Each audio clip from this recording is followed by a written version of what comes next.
Arinze,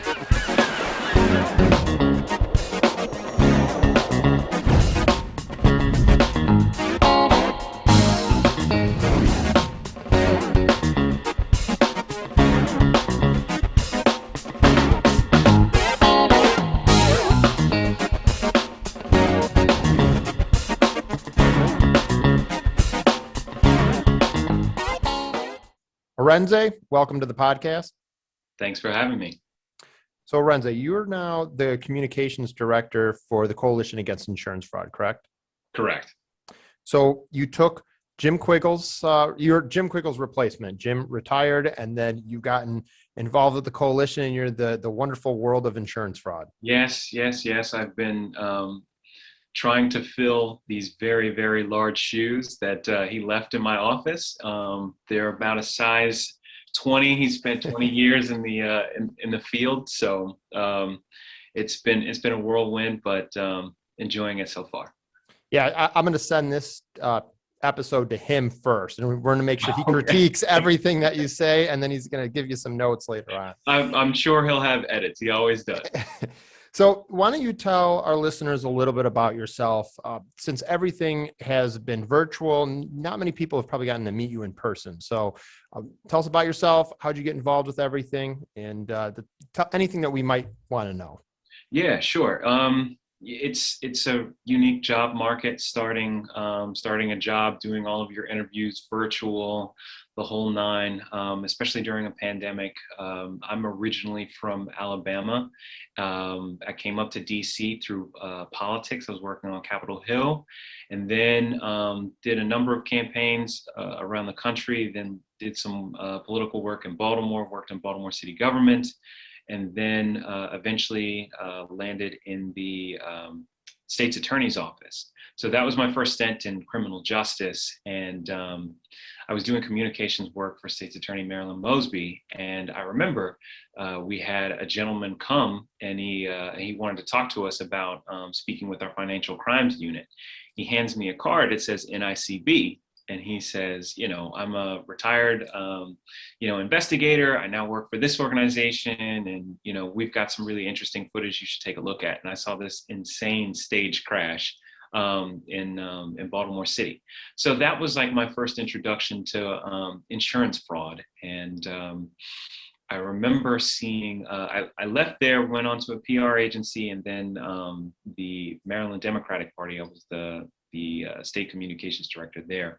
But I remember seeing this opening for the Coalition Against Insurance Fraud, and I remember that interview.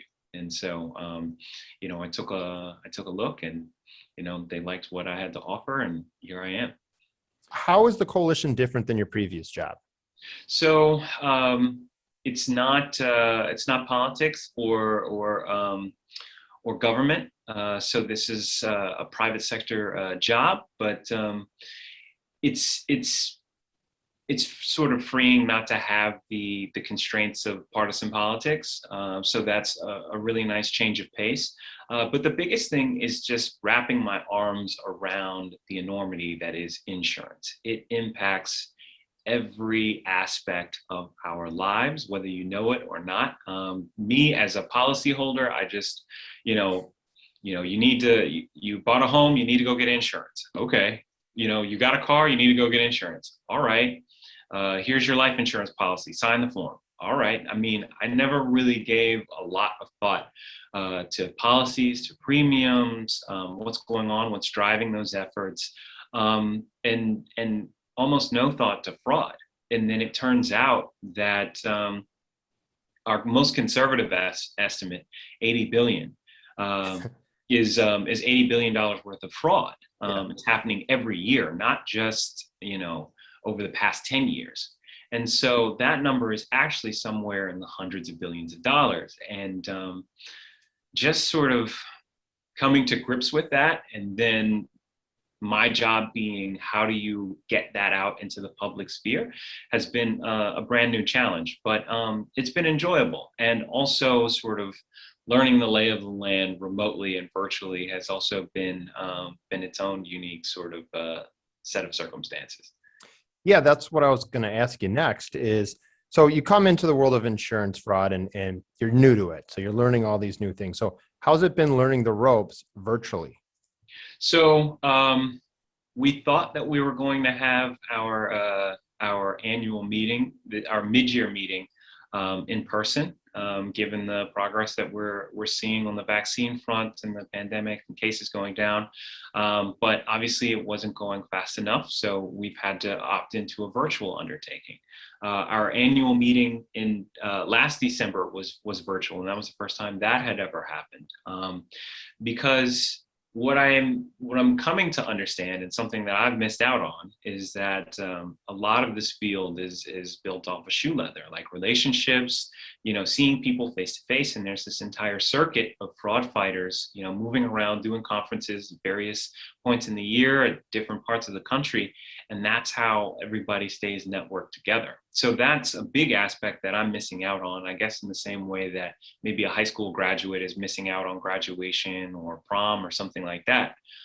So, I think at some point when we get a hold of the coronavirus, I'll have that rite of passage to be able to go to some of these big meetings and, really meet folks and put a name, put a face with the name. A lot of my interactions have been on Zooms or on calls. So, looking forward to kind of getting back to that sense of normalcy and really accelerating the pace at which, I'm building my own network.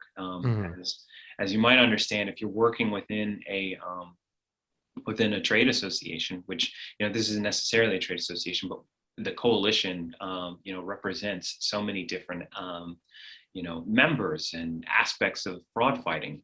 So being able to, have that personal connection is really, I think, going to accelerate my effectiveness and trajectory in this field.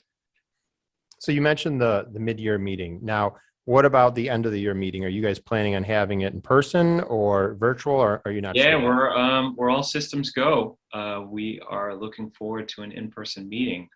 So, unless there is some dramatic change, then that's going to be what we're shooting for. And I know we took a survey at the end of our annual meeting, our virtual annual meeting, to figure out, what are some of the attitudes that you're seeing towards travel. And a lot of the responses that we got back was, love to do it, but, I need to see if it'll even be authorized. Yep. So I think it'll be interesting to see what happens inside of the industry, whether or not, essential travel or, how will the definition of essential travel or necessary travel or justifiable travel change due to the pandemic, since so many, flights have been cut back and reimbursements and all that other stuff. So it'll be interesting to see if, because there's plenty of pent up demand to travel and get out and go on vacations and stuff like that. But I think it'll be really interesting to see whether or not business travel sees that same type of rebound. What do you hope to accomplish in your new role? So I think the charge that I accepted coming in was to sort of usher in the Coalition 2.0. As you know, it was an organization that was founded in the early 90s. And so when I arrived, a lot of the things that I was looking at was just updating the look, feel, brand, and direction of the coalition. So to any of our admirers, members, followers, et cetera, you'll notice that our Fraud News Weekly template is updated. Our Fraud of the Month template is updated. Our Journal of Insurance Fraud in America template is updated. Our website is updated. Our Twitter account, LinkedIn is more active. Facebook, they've all been updated, modernized. Really, Fraud News Daily is another one. These are all things that you can sign up for at insurancefraud.org. Go to the publications page and sign up there. And really, so from a tangible sort of look perspective, we wanted to modernize the coalition but also in our operations.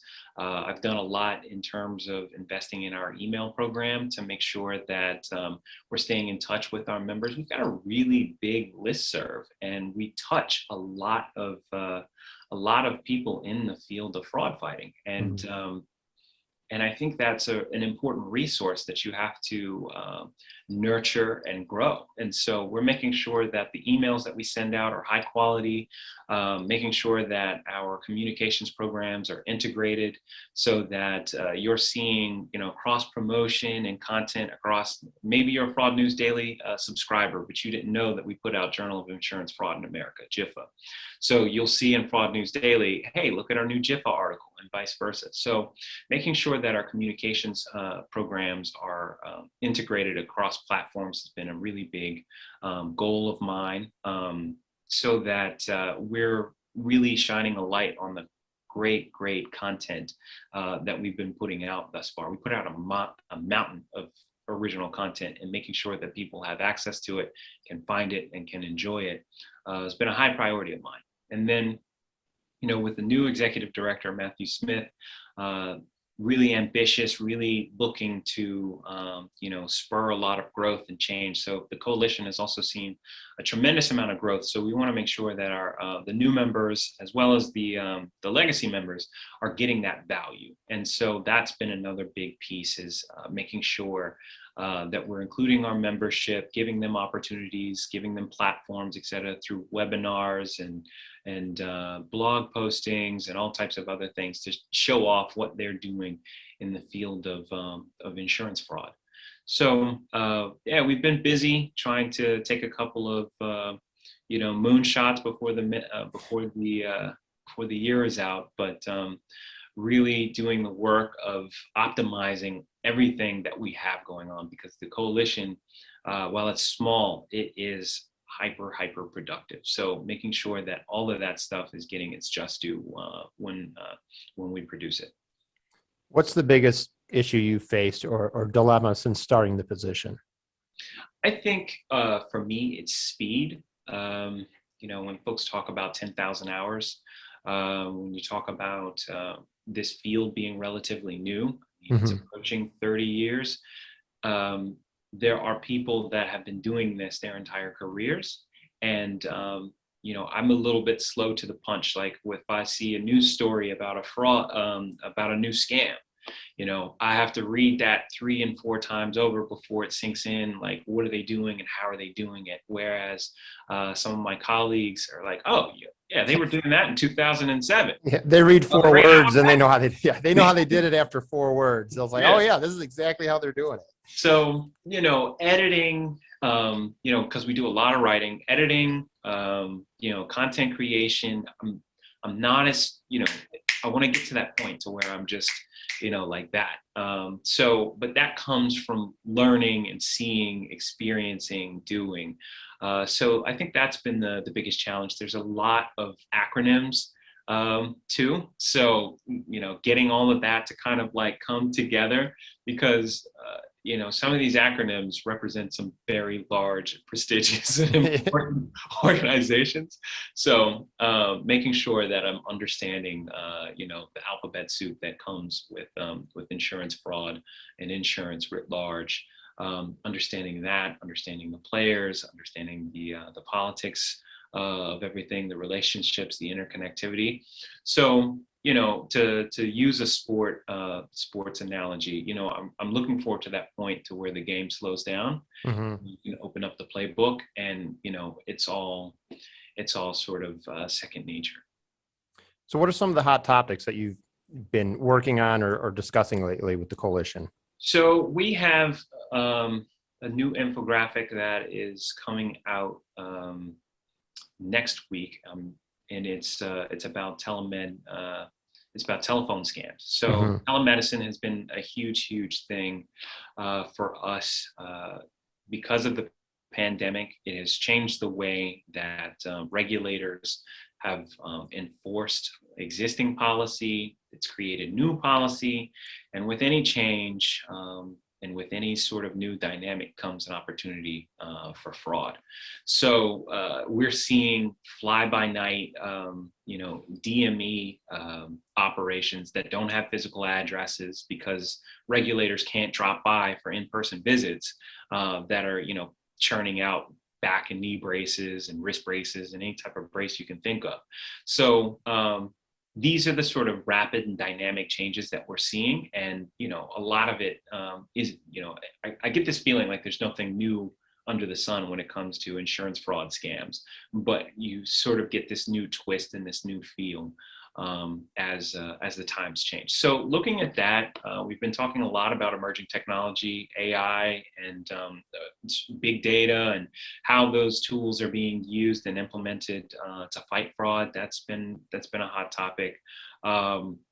We've been looking at new regulations, and like California just overhauled its regulations, whistleblower laws. We're working on a model act for that.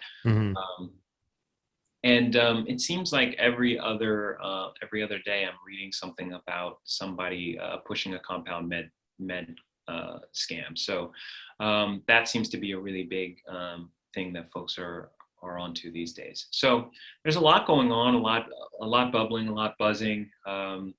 This pandemic has just sort of created a free-for-all. And so that's actually one of the things that we're looking to measure. We have what we're calling the fraud directors survey, and we are surveying state fraud directors to see whether or not they've measured a spike in fraud since the onset of the pandemic. And what we did was we took a baseline measurement last September, and then we're circling back in the coming days to see, where was that change versus, September of 2020 versus March of 2021. And, maybe we'll see a spike. Maybe we won't. We'll see what the results bear out. But I think it's going to be super interesting to see whether or not there's been sort of a measurable impact because of the coronavirus. Do you have any webinars or speaking engagements coming up that our listeners can maybe tune into? Yes, I do. Thank you for asking. March 17th at 3 p.m. We have our Building the Bridge webinar. It's going to be featuring Doug Heller from the Consumer Federation of America, Maureen Hasselman, SIU Claims Manager at State Farm, Tracy Thompson, who's the acting New Jersey fraud prosecutor, insurance fraud prosecutor, and Assemblyman Ken Cooley out of California. He is the Vice President of INCOIL. We're bringing them all together to talk about how the coalition is basically an intersection for fighting fraud. So you have lawmakers, law enforcement, consumer, and industry, all coming together for the common cause. And one of the unique things about the coalition is you just don't see that on a regular basis. It's very rare that you would see, these sort of disparate groups, sitting in the same room, talking about the same things. I mean, on, many occasions, a lot of these folks will be on opposite sides of the aisle. So the coalition really sort of engenders its name. And we wanted to highlight that with our first webinar of the year. So check us out at Insurance Fraud on Twitter, and you can find out everything you need there. And the website, I'm sorry, not the website, but the webinar is also listed on our website at insurancefraud.org. So Building the Bridge webinar, check that out, March 17th. Sounds exciting. That's St. Patrick's Day as well, right? Hey man. You can get your fix, your insurance fraud fix first, and then go out and have a green beer. Absolutely. Do you have anything additional you'd like to add? Well, I'd like to thank you for welcoming me onto the podcast. I appreciate the work that you're doing. I know it's tough to get out and about and really sort of introduce folks to the field. So I appreciate you. Bringing me on. Thank you so much. And, keep going. Love the work that you're doing. Yeah. I figured it was a good way to introduce everybody. At the end of last year, I did a podcast interview, the last interview with Jim Quiggle. So I thought I'd start the year by getting you on. And, And no one's going to be able to really meet you in person, at least none of the members, until December. So I figured this is a good way to for them to get to know you for an extended period of time. And I'll be moderating the webinar. So if you want to get a feel for me in action, if you want to see me live and in action there, I'll be there as well. Perfect. Well, Arinze, I appreciate you joining us today. I look forward to actually meeting you in person and continuing to work side by side with you at the coalition. Well, thank you so much for having me. I appreciate you. All right. Well, have a great day, and we'll talk to you soon. All right. Take care.